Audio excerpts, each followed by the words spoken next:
Welcome to a special episode of Dripping Creativity Podcast. I am your host, Chris Corvan, and I am honored and excited to be here with these talented and amazing writers. Today, we're diving headfirst into the enchanting world of romance writing. Whether you're a hopeless romantic or simply intrigued by the intricacies of human connection, this episode is for you. We'll be delving into the arts and crafts of compelling love stories, exploring the nuances of different romance subgenres, and uncovering some secrets that you may not have known. So sit back and relax and prepare to fall in love with the magic of romance writing. How are we all doing today? Good. Really good.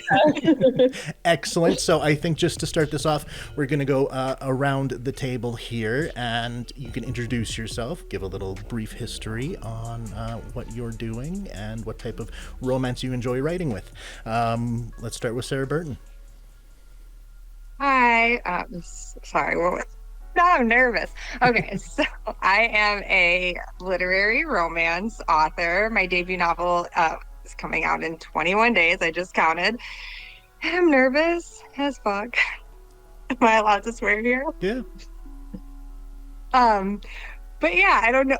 Sorry. I'm sweating. I'm pitting out a little bit. But yeah, that's what I'm working on. I have other stuff that we're working on too, but just focusing in right now on getting that first book out. Well, I'm Sara Elisabeth. My debut dark romance came out in January. And that's what I tend to write. I like to write dark romance. I'm working on the second book. It's a character series. I'm working on the second book right now. Yeah, I guess that's all I've got. And I'm Ciara Hartford. I usually write romantic high fantasy and romantasy. And my debut just came out April 9th. Thank you all for being here. This is wonderful. It's actually Sara Burton here who managed to put this all together. So big thanks to her. Let's start with, what was the moment you realized you wanted to become a romance writer? Oh man, that's a hard one. I mean, I always wanted to be a fantasy writer. Like, I've been wanting to write fantasy since I was a little kid. But I didn't really get into romance until 2020 when I just started reading a whole lot as an adult. Like before that, I read for school or I read for work, and I just wasn't reading as much as I used to. So I guess my obsession with romance came kind of late in life, but I'm not sad that I'm part of the community now, for sure. Yeah, I think mine was probably a similar timeline. I mean, I've been reading and writing fantasy for years, and it wasn't until like 2019, 2020 when there was a little more time to sit and read a lot.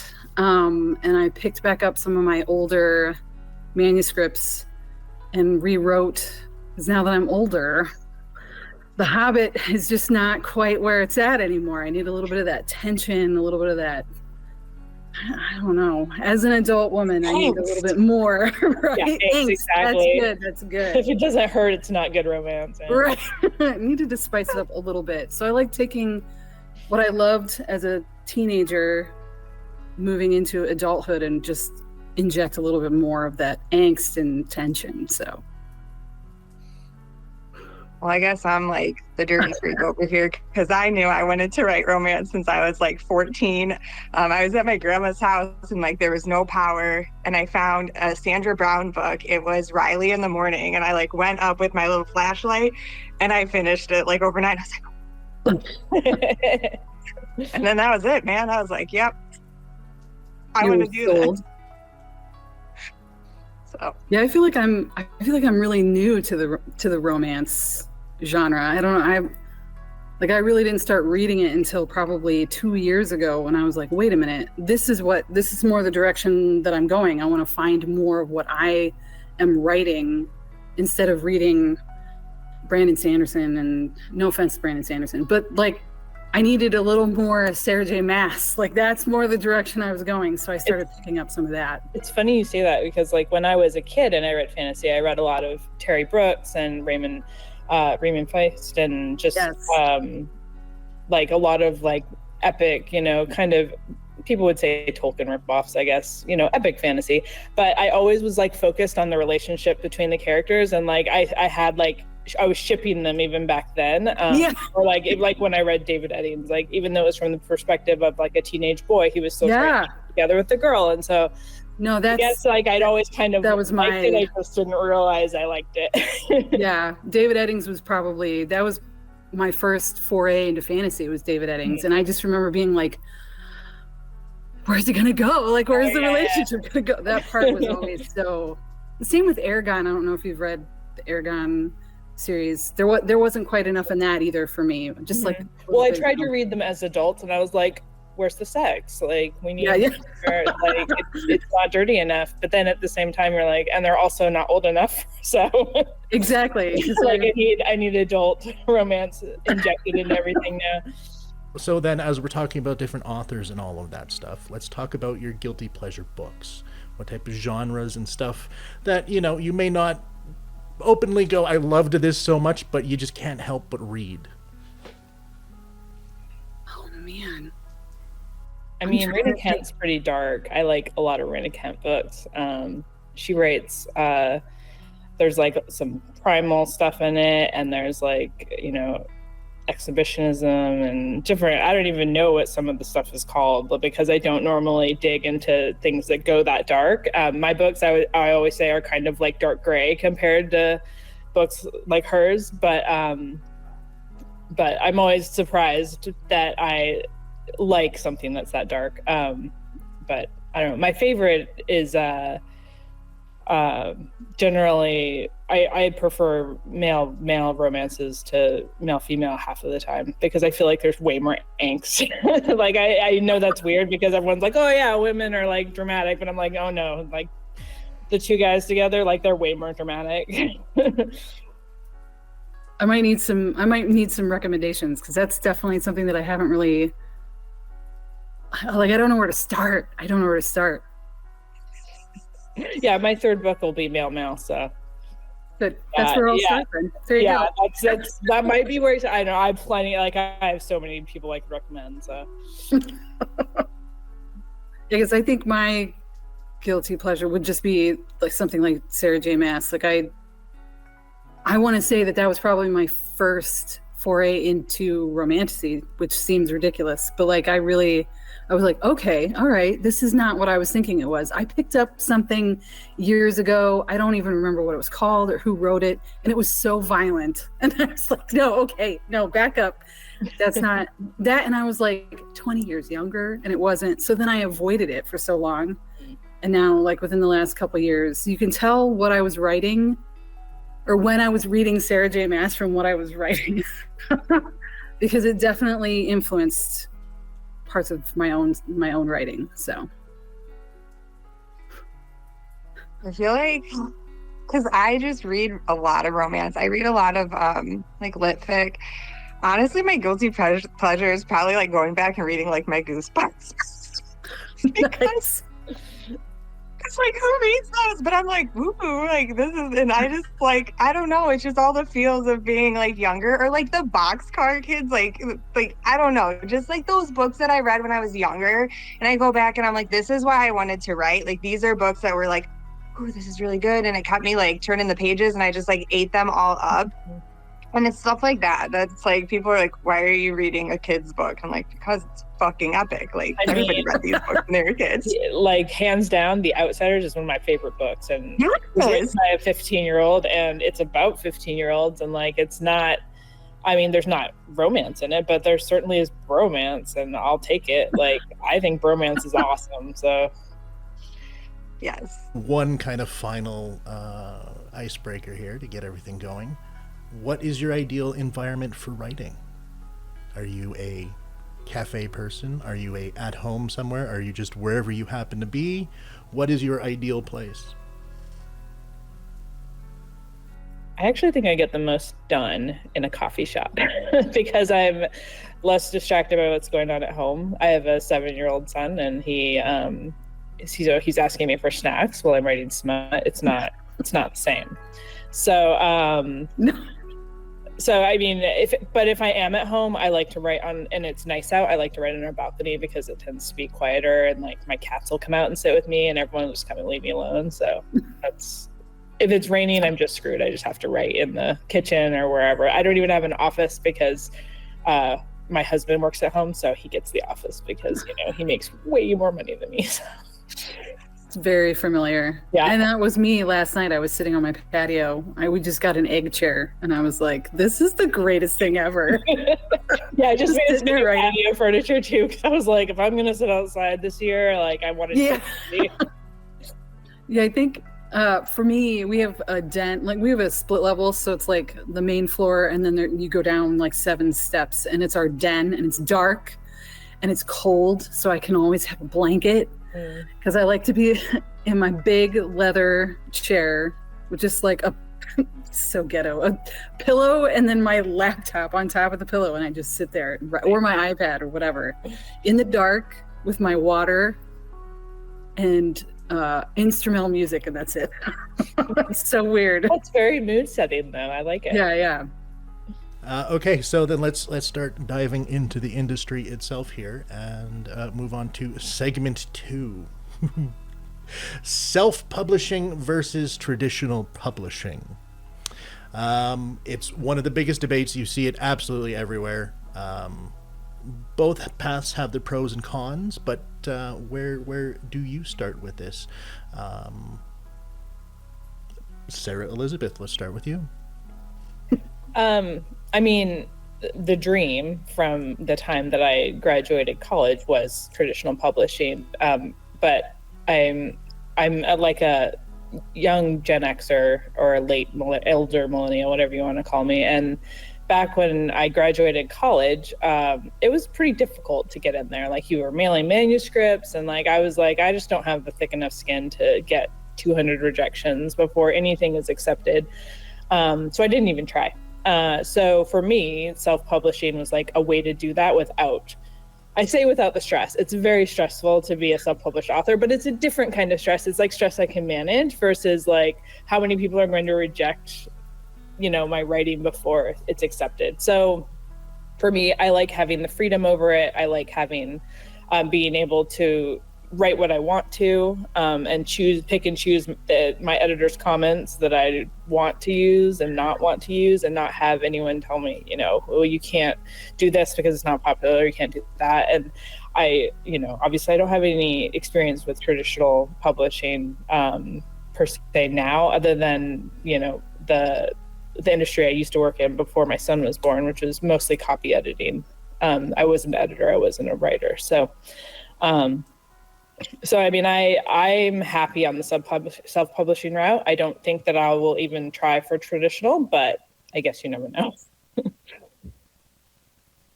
Yeah, I think I'd be on the same level. Like, it seems so impossible. We might be about the same age, because I'm 43. I too. yeah, exactly the same age. Okay, so yeah. Because I would call myself an elder millennial. Yeah. And it was just it was too far out. It was way too far out. And then I didn't really know what I was doing when I wrote this first book. So then when I was like, I'm going to get it published, it was daunting. And I was like, I don't think I have thick enough skin, even as a graphic designer in my day job. So I'm used to taking criticism all day long about what I'm doing, you know, that it's crap. I didn't think I had thick enough skin. Plus, I'm a graphic designer. So I wanted to do all the cover art and the design on the inside. And I wanted to do that. And then I learned, if you traditionally publish, you don't necessarily get to do that or have as much say over how it's done. So then I was like, I'm just going to learn how to do this myself. And she's learned a lot, and she's super helpful. So yeah, that's true. If you you. want any weird random information, just ask, and I will. If I don't know, a lot of times I know who knows. So, which is great. And that right there, I think, is part of why I love. Well, like you both said, it's stressful. Like, it's stressful as shit. But I love the self-publishing world that I've like kind of just found all of a sudden, because we help each other and you can like learn from each other. And as both of you guys said, I mean, I have a really good friend of mine, Beth, who's like querying right now, and just the process, like learning it through her. Oh my God. And then the thing that I think we all forget is somebody picks you up and you get an agent. Yep. I know somebody from Threads. It took her 13 years to actually get her book picked up. And I'm like, I'm waiting 13 years. Like, I'll be down with like, that. I can't. I don't have the patience. Yeah. No, Well, so and maybe being picked up after the fact is fine. I know like some hybrid authors on Threads that have done well. They've got a decent backlog, and half of them are traditional and half of them are, self-published, and maybe that's the way I'll end up going. But for now, this is what works. So. Yeah, I think in the similar vein, I might, if at some point I think I'm writing something that's going to be marketable too. Like I didn't write a YA romantasy for this first book. Like it's definitely adult, high fantasy. The romance is more of a subplot in the first book. The second book, it gets a little more. No spoilers though. I'm not giving away any spoilers. I'm looking at you, Burton. I'm looking at you. No. But I was like, this isn't even going to be something that someone's going to want. Like, you know what I mean? Like, it's really, that push for YA is so strong in traditional publishing right now. Sure. Plus, and I'm not saying anything negative about this, but there's such a big push for BIPOC authors right now too, and I am not. So then I want to stay out of the way for the people that would really be able to bring what traditional publishers are wanting right now. So that actually kind of goes well into the next question, which is representation and diversity have become an increasingly important topic in the world of literature. How do you approach that within your writing itself, both in terms of characters and themes, and do you feel a responsibility to make sure that you are having a diverse range of experiences and identities in your work? It's a slippery slope for sure. And obviously I think we all want to have that representation in our books. I think it's a little bit easier being part of the queer community to include, queer rep in my books. But I also have friends who are, different races, different backgrounds, who are going to be sensitivity readers for my next book, because I plan on it taking place in Vancouver, which has a huge Indian population and it has a huge Asian population. So I'd like to actually accurately represent that without, putting my foot in my proverbial mouth. So, I think that's important for sure. As a native, I say thank you. Yeah, exactly. Also, Sarah, I don't even think we've really talked, but you're like saying things. I'm like, okay. And Chris knows, because my MFM that I'm working on takes place in the Upper Peninsula of Michigan. And there's same thing, like a lot of native, so I was like, okay, I'm going to look into this, and I'm going to start researching and making sure that I'm, handling it in the right way and all of that. So yeah, but I definitely want there to be that representation there as well. I know we've talked about it a little bit, because just more, and it's more to do with race and ethnicity. And my first book takes place in a town based off of where I grew up, and there was not diversity where I grew up. It's a very small town. It's very white. So my first book isn't as diverse in that sense, and I'm like, I definitely will get there. My second book to my first series has a lot of representation, all across the board, and I'm like, okay, everybody just bear with me, because it's coming. It's there. It's just that first book, which really, again, it was kind of just getting my foot in the door of the writing world. So yeah, I was kind of doing what I knew. I wrote a lot about what I knew for the first one, and that but yeah, I agree. That was some of the feedback that I got from some of my friends with different backgrounds, or even some Native American friends that I have, and I was like, yeah, don't worry, it's coming. I just haven't got there yet. But similar to you, when I grew up, I grew up in a town in the Pacific Northwest, but there wasn't a lot. Now there's a much larger swath of ethnicity here than there was when I was, growing up in the 80s and the 90s. So I cheated. I They're just not even human, so it doesn't even Yeah, well, that's fair.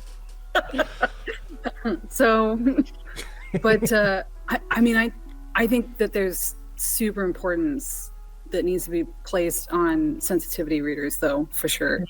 Like even though I didn't necessarily have like real races in my books, I still have a character that he comes across as gay. I don't ever say, hey, he's gay. I don't ever say that. But at the same time, I brought in a sensitivity reader, and I'm like, please just tell me if there's anything offensive, because I don't want him to be alienating someone in this world, when really it's just that like the gender is not necessarily something that's as important in fantasy, I think, as in other, like in books that take place in our world.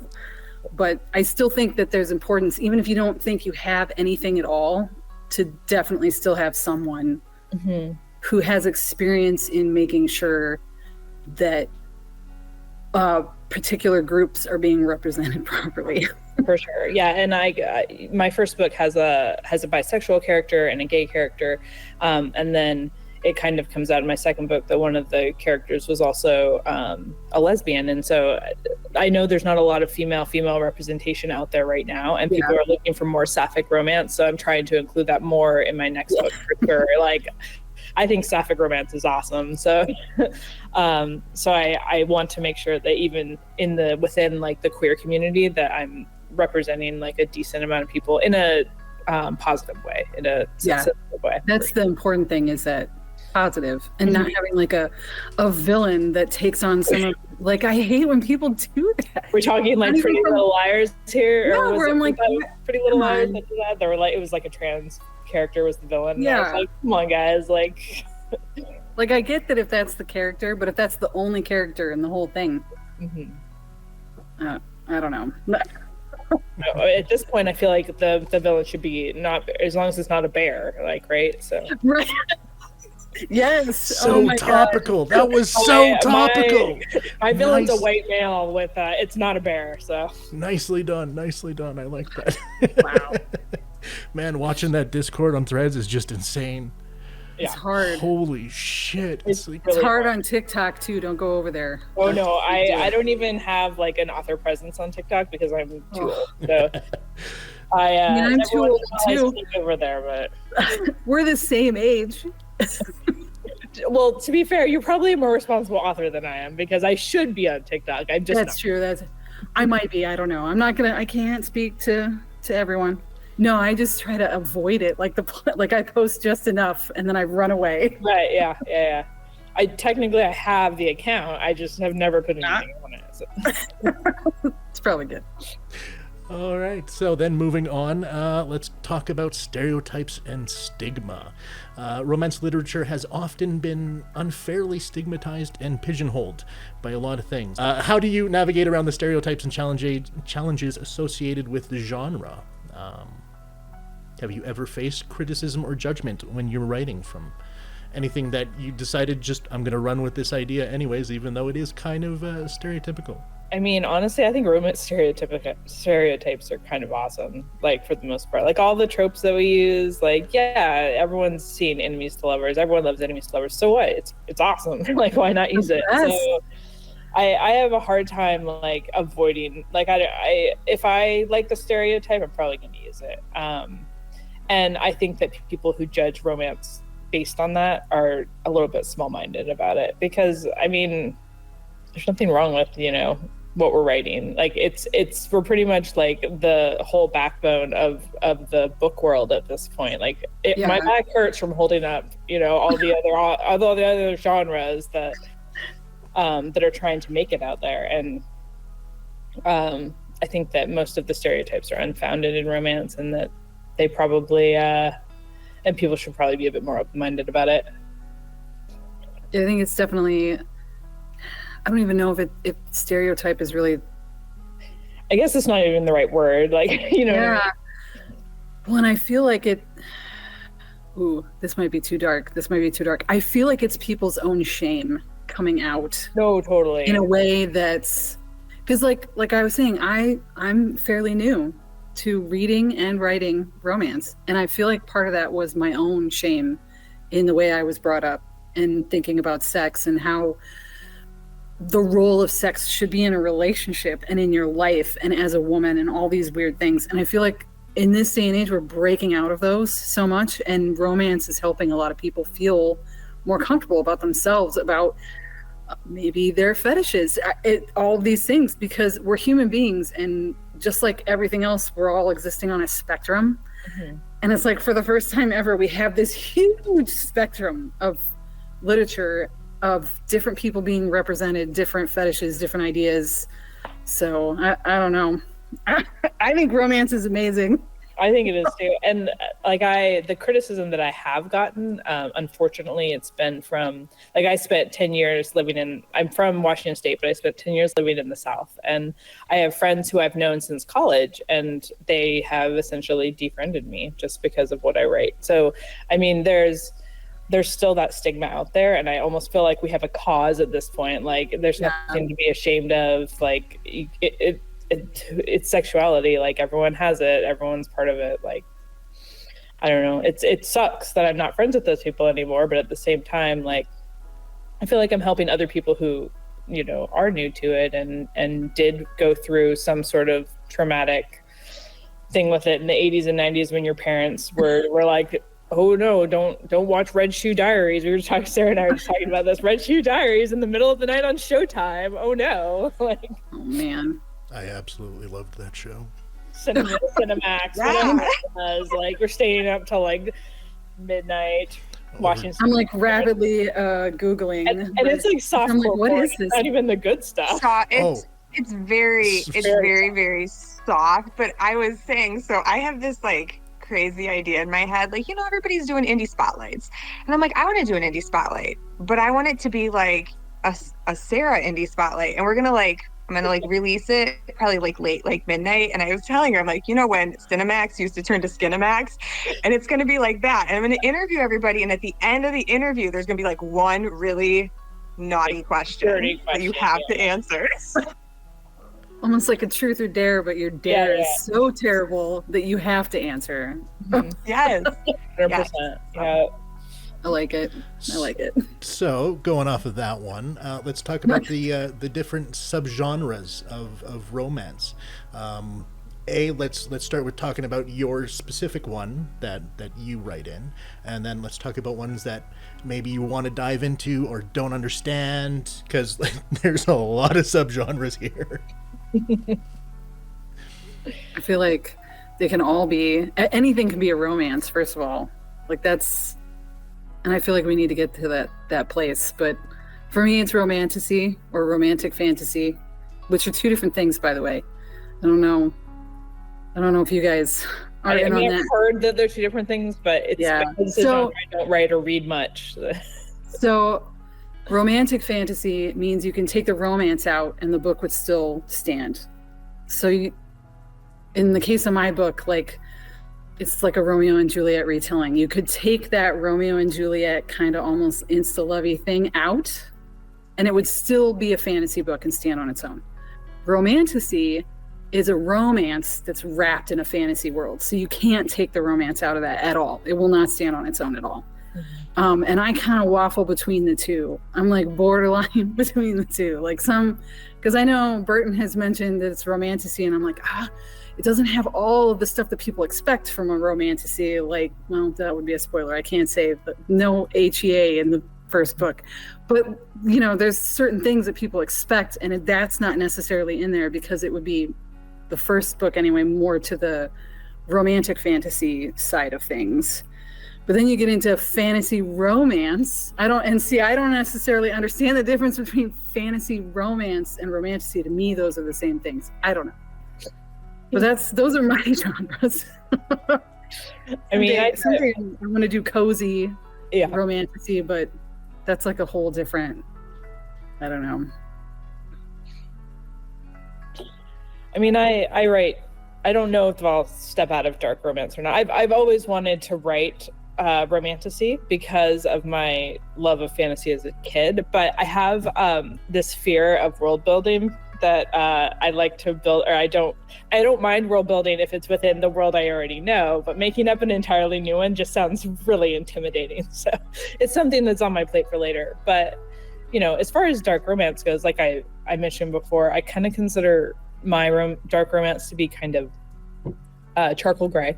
Like it's not the darkest you're going to read. It's about like middle of the line. And, you know, it can go dark. And most of the time, you know, you want to check the trigger warnings. You want to make sure that whatever you're about to read isn't, you know, going to traumatize you and, you know, instigate a panic attack, whatever.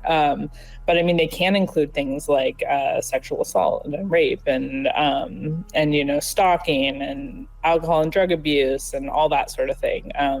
And that's kind of what makes it dark, like to the point where it can be like, oh, it's mafia. So people are like being beheaded and there's blood play and murder and like all kinds of stuff. Or it can be, you know, I say on the lighter side, but the lighter side is like, oh, that guy's stalking her and then he tried to rape her like that. And that's not very light. So, and there tends to be like, at least in my books, there's a lot of generational trauma, a lot of problems with, you know, how parents were raising their kids and what the effect that had on them. Because I think that a lot of people from my generation have gone through that. So it was something that was important for me to write. But there's such a range. Like it's like it can be so dark that you are uncomfortable reading it to something that's kind of like an episode of the OC. So you need to come to the dark romantasy side then, because I'm probably like borderline with some of my stuff. Not this series, Burton. I know you're like looking, you're like, well, I don't think so. I have another one that's like hiding, waiting for me to be a better writer. And it is so like, it's touching on all kind like slavery and rape and all kinds of stuff. And I'm just like, I don't know where this fits or how it fits or like where you're going. So, but yeah, if you ever let me know about world building, I'll help you out. Well, there we go. There's tricks. I can help you with like the dark side. You can help me with the world building. I like this. Me. So like the other Sarah side, world building outside of our world, fucking terrifying, man. And I won't do it. Like I won't. And it's funny because I was like, I'm not really a fantasy reader, and that's bullshit. Like I read a lot of fantasy when I was a kid. Like I don't know where in my mind I thought that happened. However, I got really bored, and how Ciara mentioned earlier, like just things are kind of, I don't know. And then I read her book, and then I was like, you gotta find the right one in the genre. Amazing. Yeah. And it got me back into being like, oh no, I can read fantasy again. Like I really enjoy this. And you're right, you do kind of cross that line of like, but like you said, in terms of the whole, and I know I'm getting off track of what I write, but the what people are expecting, so that's where you fall in line. That's where I struggle hard. So we'll get into what I write, which is we've kind of decided like literary romance or literary fiction that has romantic elements, because there's a lot of that in there, but a lot of my stuff doesn't really fit with what people are looking for. Like when I had beta readers do, it's not the book that's out or coming out right now, but my next book that'll be out, a lot of people were like, I don't know where you put this. And I'm like, well, I'm like finding I don't know. And stuff. Yeah. Because it's, it talks a lot. It goes really deep into mental health. And then there's magical realism. I don't even know if it's really that. That's what people have told me it's like the closest to. But yeah, and then if I were to venture into something, which I already started to because I have somebody here who's encouraging me, I'm kind of wandering into dark romance. So that'll be coming. I feel like that just helps you explore the darker sides of things, which it does. My search history has gone downhill for sure. You have the van sitting out front. I do. I'm like, is the FBI out there? Because I just like, how many stab wounds before it kills someone? Like, yeah. All right, excellent. I think we covered a lot of that stuff. So we're going to move into segment 3 now, and we're going to talk more specific stuff related to individual writers, as you all are. First one we're going to talk about is kind of overcoming blocks and challenges within that. So a lot of the times, we all know what writer's blocks are. All of that fun stuff are the moments of doubt, creative burnout, things like that. Do you have evolving steps that you take to help overcome that? What's your process as best as you can? Well, for me, the first book was easier than the second book has been. And that's because I've been writing the first book in my head for ages. And despite the fact that it's changed genres a couple of times, I knew the kind of characters I wanted. I knew the kind of story I wanted. I had scenes like written out in my brain, and I'm a pantser. So, and I also can't write out of order. Like, that's like one of my weird things. And so for that one, it was like, oh, well, I know where I want to get. How do I get there? And I just kind of let it happen. And I would take breaks, like mental health breaks generally, when my family was sick, or, just when I felt like I needed a break from doing it. But it was a much more streamlined process. The second book for me has been much harder because I have no idea where it's going. And I have scenes that I want to use and scenes that I've thought about, and I keep writing them down, but I feel like I can't get there because I can't write out of order.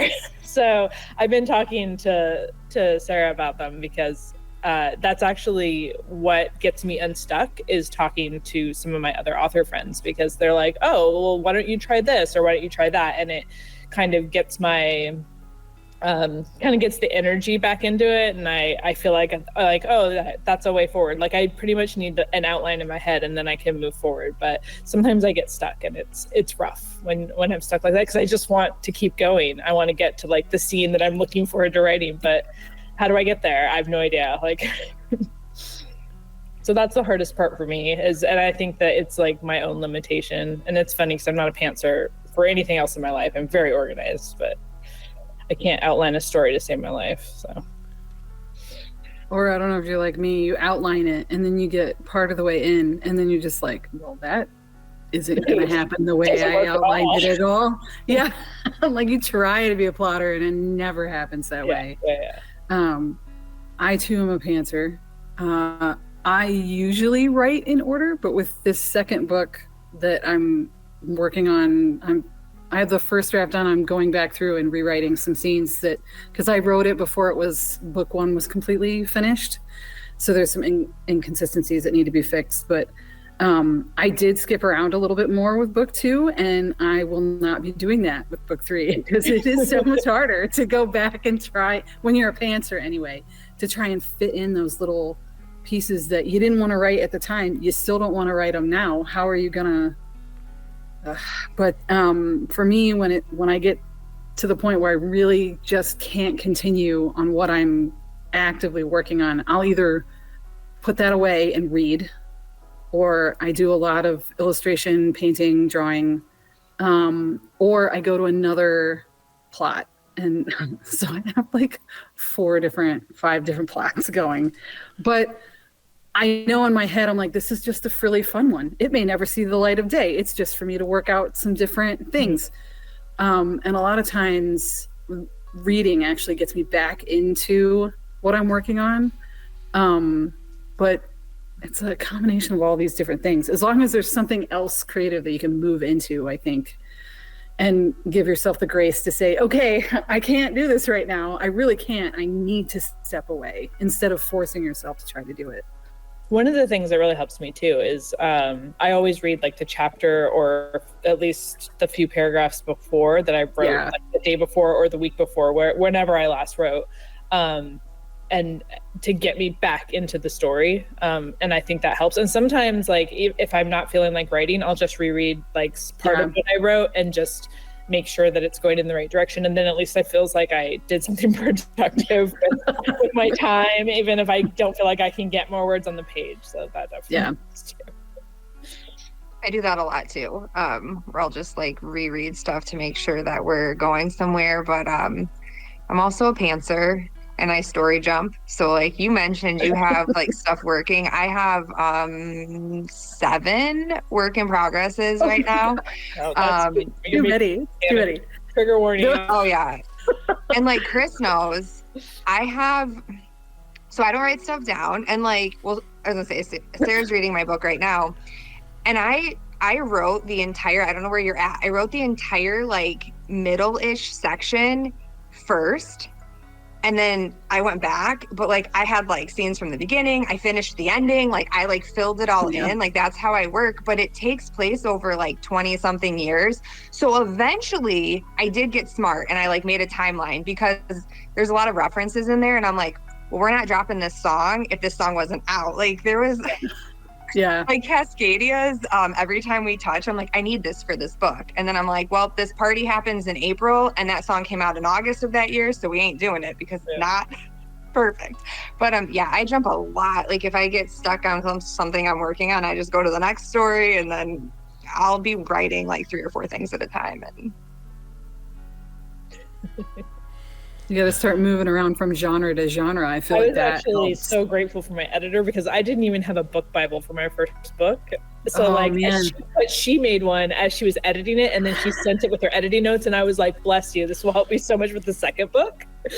And now I just on Sarah for my second book, because I can't read my first book again. I'm afraid I'm going to find some typos or something. So I'm like, is this consistent? Like, I don't remember. Yeah, I feel bad because my editor sent me back like a book Bible, or she called it a style guide, and I was like, I should have sent you the one I had. It's like 10 pages of just crap. But when you're fantasy world building, you have to have like, what are your cities? What are your religions? What are all the crap that you may not ever even put it in the book, but you need it, because if someone's going to ever refer to it, like it needs to be there so that you can go back and be like, oh, how did this one stupid god spell his name? I don't even know. I need to go back and I need to do that now I realize how important it is in my second book. So I actually started with this one, because I'm like, wait, what color is Aya's again? Like I'm literally created this character and I can't remember. So I probably have it notated somewhere, so ask me. It's probably highlighted in my copy of the book. I know everyone's eye color. I've read it several times. Oh my god, no, I read it last night. Okay. But anyway, coming off of that one, let's move into a more serious topic when it comes to mental health, it being Mental Health Awareness Month. It's definitely something a lot of creatives deal with, regardless of writer, artist, and all of that stuff. When it comes to things like imposter syndrome and anxiety, what type of things do you find help that you would actually kind of offer as advice to people currently in it or not sure how to deal with it themselves? Oh, that's hard. Yeah, it's too hard. I think that, and especially when you're friends with a lot of authors and indie authors, you find yourself playing the comparison game whether you want to or not. So that can tank your mental health, or it can, or it can boost you up. Like it could really do either, honestly, depending on what your mental state is at the time or what your book's doing at the time. Like if your book's doing well and someone else's book is doing well, like you can celebrate together. But, someone's selling 100 copies and you sold 2 this month, like that feels crappy. But at least for me, it makes me feel better to when I start feeling that little bit of jealousy or that little bit of, oh, why can't my book be as good or whatever. It just helps to be supportive of the other people. Because that in general, whatever the love language thing is, like I just like giving people gifts, like that's just my thing. And so I'm like, oh, what can I give this person that will make them feel better, and that makes me feel better. So that's one of the ways that I kind of deal with that, because I know being an author is definitely about the comparison game, and I wish it wasn't. But sometimes it's like we're all human, like we do it whether we want to or admit it or not. So that's just one way that I try and deal with it, so that I don't just spiral into, oh, I'm a crap writer and my books will never sell. And I think that's the comparison thing is really hard, but I almost look at it because it's a natural instinct of being a human, right? Like we're always comparing ourselves, other people. Like even if you're like, oh, my boyfriend's so great, but he's 2 inches shorter than my last boy, that's still a comparison that you didn't even. But this is horrible. I'm confessing this right now. I go back, I pick my favorite author and I read their terrible reviews. And because like the bad one, like 1-star, 2-star reviews. And I say, if this person who I absolutely love, like absolutely love their writing, if someone can give them a 1-star and a 2-star review, then anybody can get a 1-star and a 2-star review. They're not perfect. They're not God. So then I, if I'm not perfect, then it's going to be okay. If I get a 2-star review or a 1-star review, it's going to be all right, because if they can get one, I can get one. Mm-hmm. But that doesn't always. I'm still usually like, can I please have a higher dose on my depression and anxiety medication? Or Prozac. It's funny that you said that, because I don't necessarily do that, but one of my favorite books, Normal People, which was made into a Hulu special, like if you go on Goodreads, I think the book is maybe like an average of 3.2, or I don't quote me on this, but it's not like, I ate that book up. I read it in a day and I was like, this is amazing and I love it. And I was actually told that one of my books is, she's like, I feel like you write like that. And I was like, okay, cool. Well, how is she doing? And I was like, oh, like she's kind of middle of the road, but like it made me feel like, okay, well, you don't have to be like, you don't have to have a 5-star overall rating. Like I think 3s are great. One of my first review ratings on my other book was a 3, and I was like, yeah, like better than a 1. So I just kind of try to like look at that. I'm like, even the people out there that are, like you said, like you love their book, but I think that's another thing I tell myself. I'm like, my book's not for everybody. Somebody out there is gonna hate it. That's gonna be fine, because you know what? I can't please everybody. So I kind of do that. And the other thing is, instead of like comparing, I will go through and I'll be like, what can I learn from this? Like, I've read both of your books and I was like, okay, like Ciara does really good at making me, I'm like, I can smell the moss on that damn tree. Like I am here. And then Sara, like there's like certain emotions and even just like touches and things where I'm like, ooh, I could do that better. I can definitely I can make sure that you really feel that embrace. Like I can do this better. So that's what I do, is I'm like, you know what? Take like inspiration from other people and then like let me perfect my stuff so that I can be like, you know what? I love both of like these 2 authors are fabulous and I can, get there. Well, it's good getting inspiration from the world around you. Really, as it should be. Yes. So going back to something we touched on at the very beginning and kind of touching on here, finding support within the community. It's such a valuable resource, and especially as I've seen on Threads there with the massive creator community and some of the most amazing people I have ever met. Literally right here in this call was all off of Threads. So it's very important to have such a community. With that, how do you feel? How would you explain to somebody who's very, no, I have to do this alone, why it's important to have a strong community? Well, when I started was before Threads existed, and I wasn't on Twitter, and my Instagram was literally my personal Instagram. So I had nothing. Like I had friends and family who were like, yay, you're writing a book. And that was pretty much all that I had for social media. And I wrote about 70-80% of it before Threads was even around. And just the amount of support that I got since it's been around has turned around like my motivation to write like 110%. Like once I felt like I was screaming into the void before. I didn't have any author friends, didn't have any author community, and it just made it harder to know, like, what am I doing? Like, I've never published anything in my life. Who do I ask?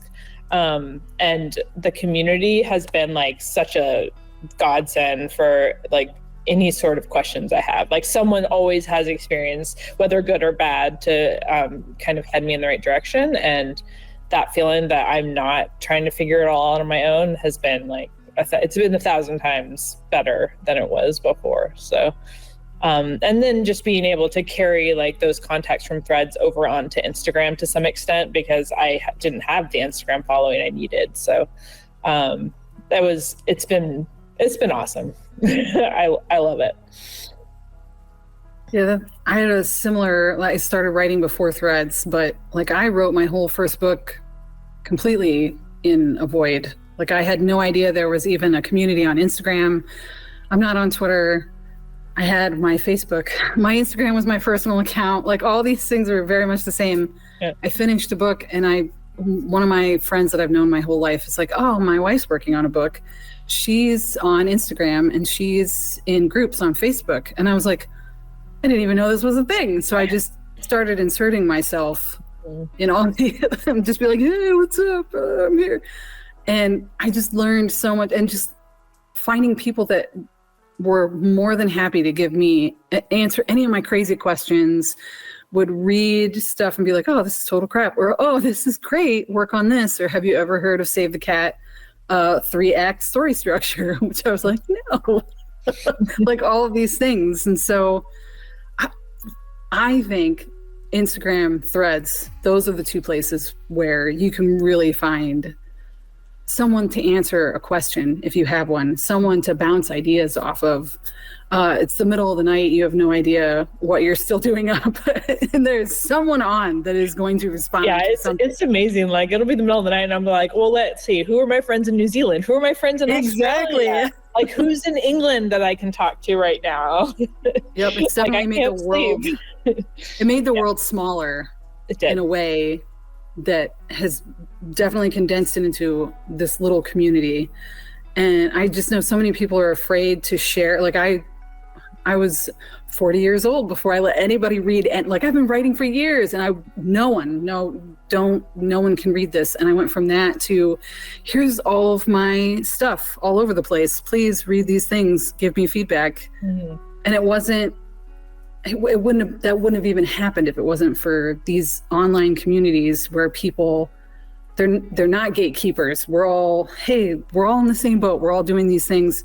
We're all in these different stages of the same process. Like you're on 0, you're on 1, you're on 2, you know what I mean? It's like all these different levels. And without that, I feel like I would still probably be like, let's save the cat. I don't know. Like that's what it would be like. There's no cat in my story. What are you talking about? Exactly. It was so you guys funny. all know about Save the Cat, right? No, I'm just kidding. It's so funny because that's what my husband's the one who convinced me to join Threads, and he was like, yeah, it's like Twitter, and maybe you could like, connect with the writing, some more authors or something. And I was like, yeah, whatever, sure, I guess. Like, but I didn't really think much of it. And now like he's like, oh, big author with 2,000 followers, and he's like, I can't find anyone to talk to, and all I see is your feed, like, because he's friends with me, and he's like, there's too many authors in my feed. I don't know what they're talking about. I don't know what a whip is. I don't know what an arc is. Like, it's got figured out, man. I know. I was like, well, did you want me to explain all this to you? So now he's like, oh yeah, Miss Popularity or Rare. Well, I don't know. So I started in Instagram and came over to Threads. So I don't know if you guys were similar, but for me, Instagram's like the pretty aesthetic place where you are marketing, but you're not really marketing, but it's like you present yourself in a package. And then Threads is kind of like the dumpster fire in the backyard where we're all like, is this happening? Like, what are we doing? Like, but I love it. You can post whatever you want. You can definitely be yourself. There's way more F-bombs. Yes. It's fantastic. Yeah. I'm a dumpster fire on every single. What are you guys talking about? I mean, to be fair, there's a lot of F-bombs on my Instagram too, so. Yeah. Just before Sarah gets into this, you are an anomaly when it comes to social media. How you have the following you have, yes, you. Me? No, Sarah, Burton. Oh, Burton. No, she's, yeah. How you have the following you have without the trolls and shit like that in your DMs, first off. Well, she might, you don't know. She doesn't. Oh, no. She doesn't. I've talked to her about this. It's shocking. It's shocking because we have a close friend who, like, she's blown up in just the last few weeks, and she gets multiple DMs, and I'm over here deep throating pens, and like nobody's asking me. I mean, to be fair, that pen video was hot. Yeah, that was a good video. I was like, "Ooh, she went there." That's I know. amazing. I was like, I don't know what you're doing with that pen, but I don't know what you said because I'm looking at the pen. I don't even think I had the sound on. I was like, "What is this?" Anyways, sorry, Sarah, I interrupted you. No, Continue. I mean, but no, like I haven't, I mean, again, except for people being like, hey, can you maybe help me with that? I'm like, for sure, man. That's what I'm here for. But no, I don't know. I'm lucky, I guess. I haven't had people, I've been told I'm intimidating, so apparently I'm chasing away all of like I don't think so. I think I'm like super sweet. And just a nerd. You but come anyway, across as like super friendly to me. That's all, and I'm always like, at first I was like, is this girl genuine? Like, and then I started chatting with you, like when you're like, hey, I'll be your proofreader, and I was like, oh, thank God you saved my freaking ass. Like, I have a date that this book needs out. Thank you. But like we started chatting, and I was like, no, she's totally 100%. This is how she is, and that really comes across. And I think that's probably why your social media is like, everybody wants that friendly, genuine, nice, glitter, deep throating pens. That's what we want. Keep it coming. That's what we want. Yeah, this is the content that we all need. Did you have any statements? I don't even know where we were going. Sorry. We were discussing community and why it is very good to find as a writer. Yeah, because I probably would have quit by now. I like threw my book. I mean, literally, I wrote my book in a month last February. I was like, I don't know, whatever. Put it together. It was like, KDP sounds easy. Sure, why not? Put it out there. And then I was like, no. I woke up from whatever. Well, I was manic. Everybody knows I talk about my mental health. I was in an undiagnosed, 6-month manic phase. So I just kind of was like, well, here, we're going to do this. And then I was like, I can do better than this. And I pulled it. And I just told Sarah this morning, I rewrote the entire thing from first person point of view to third person point of view. Wow. After that. I was like, yeah, that must have taken such a long time. That is an undertaking. It is. Yeah, so I did that, and then I stumbled onto Threads in September, and I was like, oh, because I had it since June, and I was like, I don't really understand this. I was never on Twitter either. I'm like, I don't get it. Like, what are we doing here? And then I stumbled back in, and I just was like, oh, well, I can chat with people. Mm-hmm. Sarah's book was the first one on my list of I'm going to read this because and she did, because she's like, it's about it's got 90s references and there's inks and it's sexy. And I'm like, damn girl. All right. You got me sold. It was the first one on my list. And then I made a point, everybody that I kind of put on my list, I've made a point to stay in touch, and try to be hey, I did read your book. I said I was going to, and I did. And this is what I think. And love it. But yeah, you need it. I don't know. People out there thinking that we're competition or trying to just go on their own. I'm sorry. I feel really bad for you. Come join us. We all need help. What reader has ever picked up a book and loved it and then been like, I am never reading another book like this ever again? Yeah. That's why I'm like, we're not really competition. Pair up with the other authors. No, and that's how I find books. I'm like, I read this person's book and then I read their entire backlog, and what can I read to get out of this hangover, because there's no more. Yeah. So then I take recommendations, based on that. I'm like, oh, well, if this person's book is like this, well, I'm going to read that too, because I'm chasing it's like I'm chasing a high, like I'm some sort of addict. Well, you are. No, I'm just kidding. I mean, an addict of words. Really, that's kind of what it boils down to. Yeah. Anyways, okay, so we are coming up near the end. I have a list of assumptions here that we're going to go over. So the first assumption is, when it comes to romance novels, gratuitousness. Assumption that sex scenes in romance novels are always gratuitous and inserted purely for shock value or titillation rather than serving a meaningful purpose in the narrative. There's no way, because I do not write gratuitous, if you will. I say explicit sex scenes. They're almost always entirely emotionally based. And I think I've had people tell me that I say so much by saying so little. I have a similar thing where I also, all my sex scenes have a purpose. They have some sort of emotional tag to them. However, I have read books that are there for the shock value, and I mean they're just as awesome. So It's true. I don't know, man. I mean, like it's all shock. No, no. Like so if you're like, when my debut, it's the sweetest fucking book you're ever gonna read. I keep waiting for more dick. I haven't seen any dick in your book. No. Jerry Trail doesn't count in this conversation because it's not at all. We'll talk about Nora later. So my second book, I wouldn't say that I still feel, and Chris can correct me if I'm wrong, I still feel like every sex scene is there for a purpose. There's a deep connection. They do have a purpose in the story. Are some of them a little bit more like, yeah, damn bitch, like we're gonna go there? 100%. The last one that you added, maybe Which not one? as much. The one at the end. In the epilogue, that's 100% needed. We're moving on. We're moving on. She will defend that done. But yeah, okay. So, Sarah, sometimes unrealistic expectations. The idea that sex in romance and relationships is completely unrealistic and an idealized portrayal of intimacy, creating unattainable expectations for real life relationships.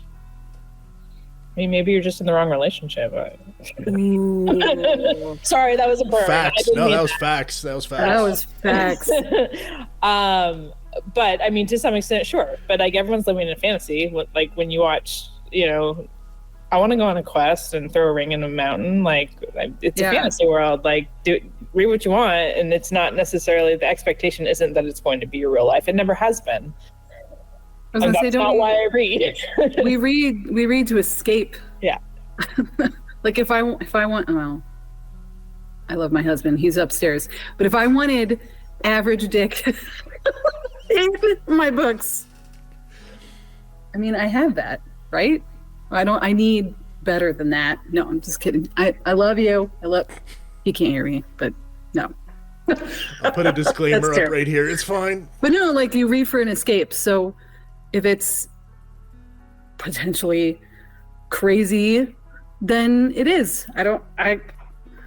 Well, and I mean, that's why people watch porn, right? Like, they don't watch it because that's what they do in real life. They watch it because like, what's that like?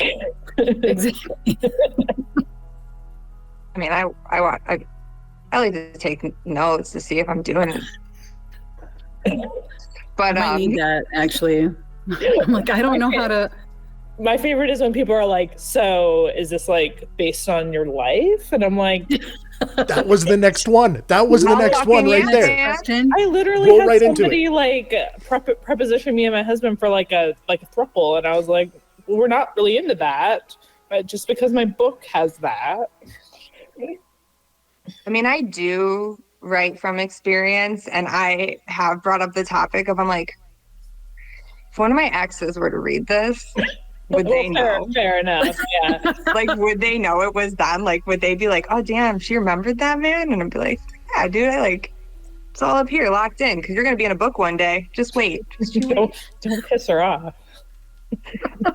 No, I mean, hopefully I'm writing something good. Like, hopefully, like, yeah, I mean, one way or the, like, well, I don't want to just say, like, hopefully, like, the dick was good, because I've had other things too, but make it memorable, and then you'll get to be in a book one day. Yeah. So that is kind of the next question, is every sex scene you write is based on something you have done, and I think we covered that for the most part. Between that one. Objectification of the characters, particularly female protagonists, reducing them to mere objects of desire. I think as long as your character is realistic, it doesn't matter if they're a damsel in distress or not, because sometimes we need help and sometimes we don't. So like, that's how I wrote my characters. Like sometimes, yeah, the guys are, touch her and die. And sometimes she's like, I don't need your fucking help. Like I can do it myself. So I think it's, as long as the character is realistic, that it doesn't really matter what the expectation is. I agree. I definitely agree.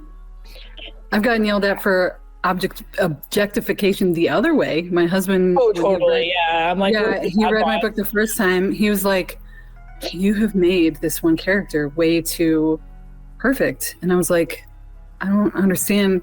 Like, he kind of is. So are you jealous? Like, that was kind of where I went with it. And then and there's nothing wrong with portraying like realistic body standards, like for sure. Exactly. Like in my second book, like the guy used to be a hockey player and he's was forced to leave the sport, and now he's softer in certain places, and like I'm happy to portray that. But you know, I mean, he's still your hero and your heroine. Like to some extent, they're an idealized version of who you want to be or who you want to be with, you know. I've gotten yelled at because all my men are trees that you're just gonna like rip the bark off. Fair enough. I mean, rip the bark off with the teeth, right? Or sorry. But I was gonna say, because I mean, and Chris kind of dropped her name. My Nora character, she's like fierce, and I've had people be like, dude, I mean, somebody actually, they're like, I wish I could be her, and I'm like, well, I mean, you probably are just a little bit. Like, you just gotta like find that. But like, it's about like, she's a well-rounded character, and I'm like, and it's normal. And like you said, like if your character is true to like, I don't know, it fits. I'm like, I don't really think it matters. I have like one character who's almost so perfect that you just want to like punch him in the face. But then I have characters that are so fucking gray, but they're gray from the minute you meet them until the minute that the book's over. And I'm like, as long as you stay true to that, I don't think the rest of it matters. Like, well, most of my guys are really effed in the head. So, I mean, they're not perfect. What can I say? They might look perfect, but dang, like they got some mental problems. But they're so hot, man. They're my book boyfriends. Okay, so this next one, I'm pretty sure doesn't actually apply to any of you, but you know, it sounds good. Lack of depth, assumption that the romance writers produce shallow, formulaic stories lacking depth or substance. I mean, I don't even think I've read a novella that's lacking depth, honestly. Like, there are so many fucking talented romance writers out there. And to be honest, I'm not calling anyone out. But like the popular romance writers, and I don't even consider Colleen Hoover to be romance per se, but just books like that, I feel like those are more shallow than some of the indie writers I've read, or more formulaic, and that may or may not be their fault. That may be because they're traditionally published and this is what sells, and so they're doing it. But I mean, in a lot of ways, like I think that romance has more depth than a lot of other traditionally published genres. Yeah, I know from a romanticy standpoint, there's a lot of themes that people explore in really unique ways that I never like. One of the ones that I've tried in my own is more of like a PTSD kind of, which I know that's probably in a lot of books, but like seeing that in fantasy is kind of a weird. Mm-hmm.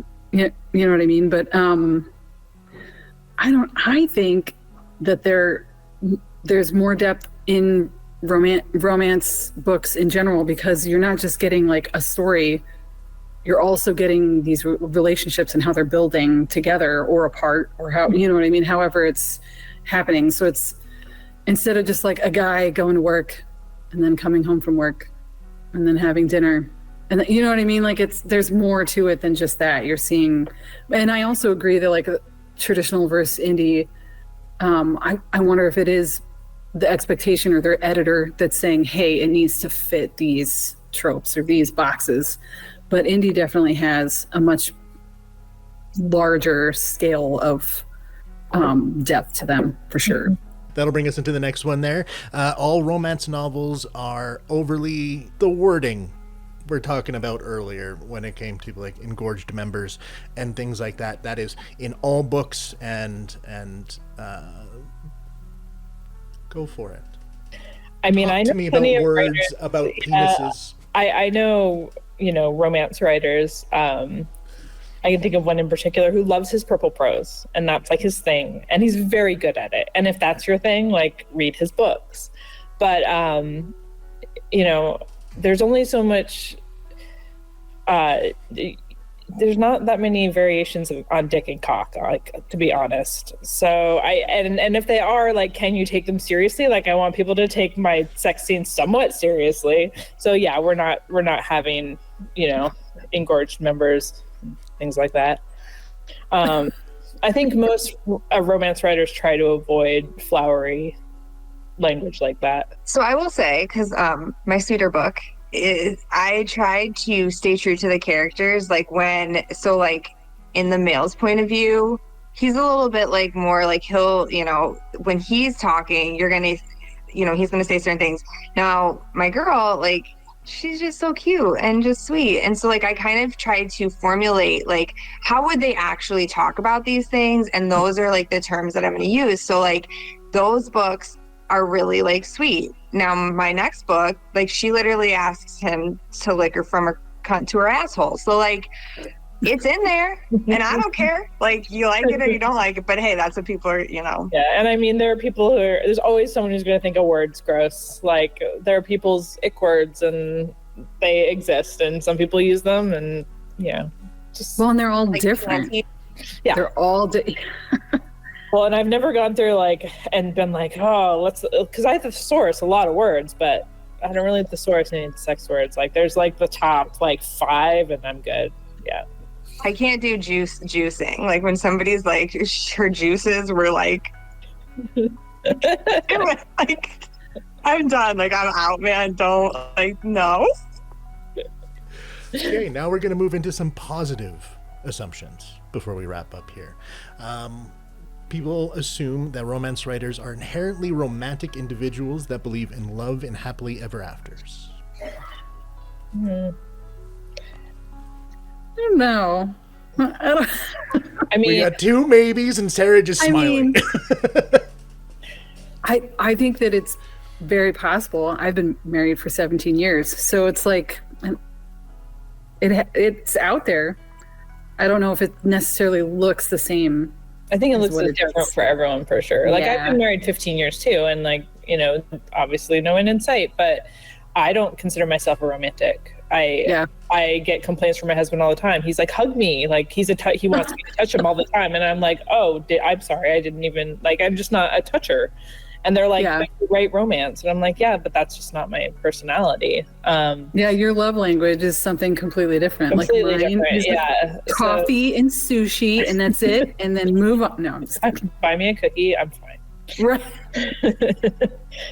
But I don't consider myself a romantic. I was when I was a kid. I went through a lot of relationships that kind of ruined it for me before I found what I wanted. And I like the music I listen to. I like stuff that makes me cry. Like, pretty much everything in my life, I prefer to, like, be miserable except for romance, which I write. So I don't understand why, but I don't consider myself very romantic. We ignore Valentine's Day. We rarely remember our anniversary, whatever.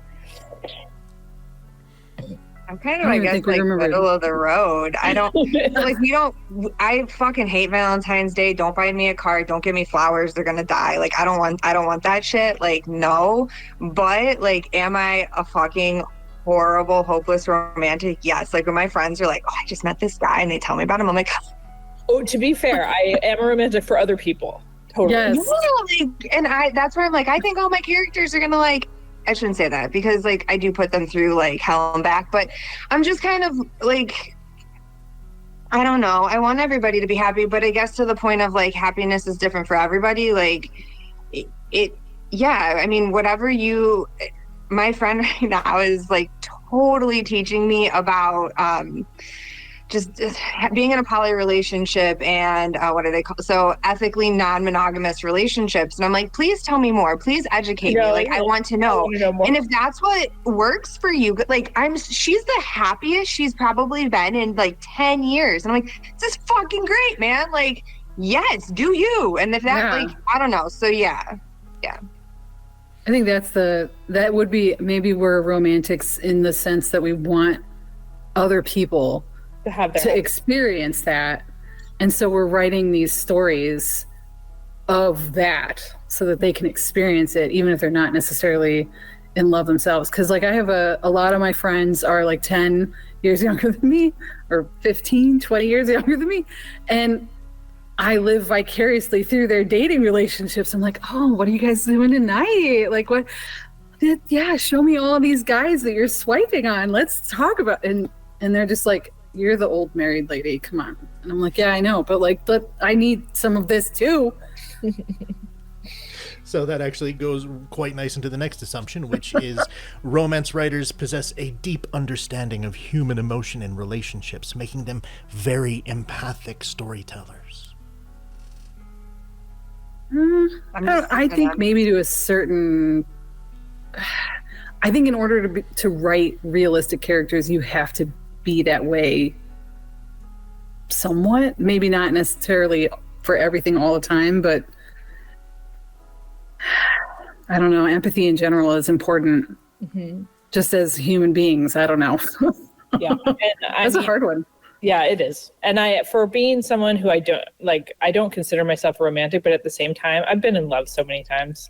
Like with people who, like even platonic love, like it's like, you're just, it's such a, I don't know the word. I can't think of the word right now, but it's such a spectrum as to like how, like, it's almost like the queer spectrum. Like you're kind of in love with her and you're kind of in love with him. And there's different levels of that. And I feel that like very strongly for a lot of people all the time. And so like, if I wasn't if my husband wasn't a secure person, he would probably think I was cheating on him like 24/7 because flirting is my personality. And so, I think that to some extent that helps me with writing for sure, because I write like everyone is in love with everyone. And that's how I ended up with a bisexual character. Cause I was like, these two are best friends. What if they were more?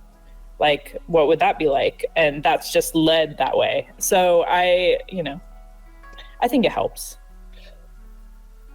100%. Yeah, I like that. I'm just an empath, like in general. And so I feel like it's like unavoidable to not like, I don't know.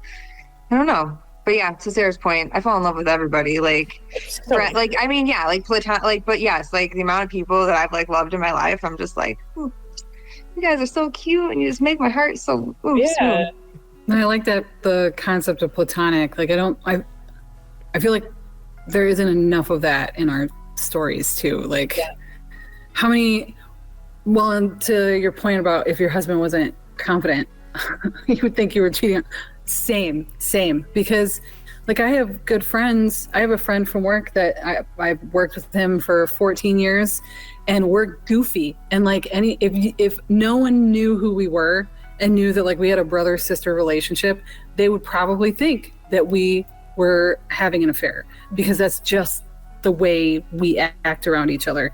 But that's a platonic, like I love that guy like he's my brother. Like he needs to be in my life all the time. But yeah, I like to love everybody equally. Yeah, I mean, me and my one best friend, we've been friends since 7th grade, and our relationship has evolved a lot over the years. And my husband will always joke, he's like, you guys are practically like, I mean, and yeah, you would think, I mean, we're so in sync. And like, she's the one who's like dating right now. And she's like, how do I look in this lingerie? And she's like sending me dirty pictures. And my husband's like, nah, it's, whatever. Like, I know how you two are. But yeah, a lot of people would be like, oh, there's totally, and the problem with, we don't probably have time to go into this, but that's like the problem to me in the world right now is that everybody's like, well, people can't be friends. Like, there means that there's something there. I'm like, no, it doesn't mean that there's something. Like, it means we're best friends and I love her, but it doesn't mean like I'm cheating on my husband. So yeah, it's kind of like the stigma where it's like, oh, well, how can you write queer books? And I'm like, well, who says I'm not queer? Like, just because I'm married to a guy? Like, yeah. So that's like that whole thing about, bisexuality being invisible for the most part, because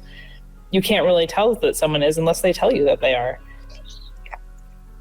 Well, now it sounds like we're getting into round 2 of an entirely different topic. Sorry about that. So we'll save that for part 2. Host this a second time. There's going to be so many of these. I got so many of these planned, man. You have no idea. So, okay, as we go to wrap it up now, because we're just about to hit the 1 hour 30-minute mark. Is there anything about the romance genre and being a writer in there that you really want people outside of it to know and go, hey, this is who I am, this is why I do this, it has nothing to do with this, just whatever bugs you when it comes to people's assumptions about you? I don't rate Hallmark books like that. Like, I'll say, oh, I'm a romance writer, and then they'll be like, oh, it doesn't seem like your personality to be a romance. And I'm like, no, it's not the type of romance that I write. But there's a lot of assumption outside of the romance community. I think that romance is what they see on Hallmark or Lifetime or, whatever Christmas movie is coming out, and, whatever rom-com was around in the 90s. And I love 90s rom-coms. Like, seriously, I grew up on things like 10 Things I Hate About You and, When Harry Met Sally and all those rom-coms. But, like, that's not what I write, and that's not all that romance is. I agree with that statement. And that's kind of where, my first book, I feel like, is that 90s rom-com. And then, that's why I like your first book. 100%. And then everything that comes after that is, I've gotten yelled at by quite a few people that have beta read for me. And it's not a Hallmark. It's not going to necessarily give you all the feels at all the times. And I also think that romance novels are a really good way to address other topics, because we're talking about human connection, and we're talking about how going into mental health, like, I address that really deep in my stuff, and it's like that impacts relationships, not just yours, but like your relationships with your family, your friends, your partners, so much. And we can really put that into books. And I think that there's a lot of people out there that just think, yeah, they're these like fluffy, frilly, and they're not. And I think romance is the perfect genre to incorporate that into. And even books that are advertised as like cozy, like, they still have mental health rep. They still have angst. They still have the third act breakup that's going to like crush you. Like, they're not all, sunshine and rainbows. And I've no doubt that there are perfectly good books out there that are like that, but certainly the majority that I've read are not. Yeah, and I just hide behind sword fights and lots of blood and magic. So, some people like that sort of thing. Mafia I don't like Mafia dark romance very much. There's very few Mafia books that I've read and liked, but man, they're bloody. Like, there's lots of blood. They get their happy ever after, but they go through it. I think I need to pick some of these up. That's what I think. Oh, yeah. So before we go and wrap it up, I haven't chimed in much because this has been all about you. But I just wanted to say that from my perspective coming into this, I'm a horror, sci-fi, suspense, terror guy. That's what I've always been. I didn't actually read a romance novel until I offered to read Cherry Trail way back in the day for Sarah here, and fell in love with the entire concept. With Nora first, and then I was gonna say, you're cheating on your girl, man. Yeah, no, it started with her second book, and it floored me. It was nothing like I was expecting out of a romance story, and legit, I have photos. It made me cry by the end of the story, like legit full tears. It was interesting for me going into it, not knowing what to expect, but just being open about it and realizing how great romance as a genre is. And I think that's what a lot of people need to get their mindset out of, is the cliched term romance, when it's, it exists, but the majority of them are actually just real life in different situations with graphic sex. And sword fighting. And sword fighting. And fighting in my book. Depends on the sword. Sword fighting. And the swords. Different swords. So that's what I would chime into that whole thing. But okay, so to wrap this up, we're gonna do a once more around the table, starting with Burton, and just give yourself your name, where to find you, and what you have coming up or released. Okay, so Sarah again. You can find me on Threads, Instagram, TikTok. And it's just, my handle's Sara Burton _writes. And I have my debut novel, Cherry Trail, Story From Havenburg, releasing on May 24th. I'm super excited about that. And then hopefully book 2 on a different series will be coming out in August or September. So I'm Ciara Hartford. You can find me on Instagram and Threads under _Zeffy, because I'm weird and don't follow any rules, or dark_Zeffy on TikTok. And I just released The House of Starling. And I'm hoping to have book 2 out later this year if I can line up editors and get my crap together. Yeah, I'm looking at you. And I'm Sara Elisabeth, and that's Sara, no H, Elizabeth with an S. And my debut, Someday Away, which came out in January. It's on ebook, paperback, Kindle Unlimited, and my handles on social media are Sara Elisabeth Author. So you can find me on Facebook, you can find me on Instagram, and certainly you can find me on Threads, where I'm way more interesting. So, and I'm working on book 2, it's a character series, so you can read book 1 separately, but always recommended to read book 1 first. So. Read it. All right. Well, dear listeners, that brings us to the end of the first Dripping Creativity Romance Roundtable discussion. I want to extend a sincere gratitude to all of you for joining me here at the table. It has been a freaking amazing blast, and I want to do this again for another 6 hours.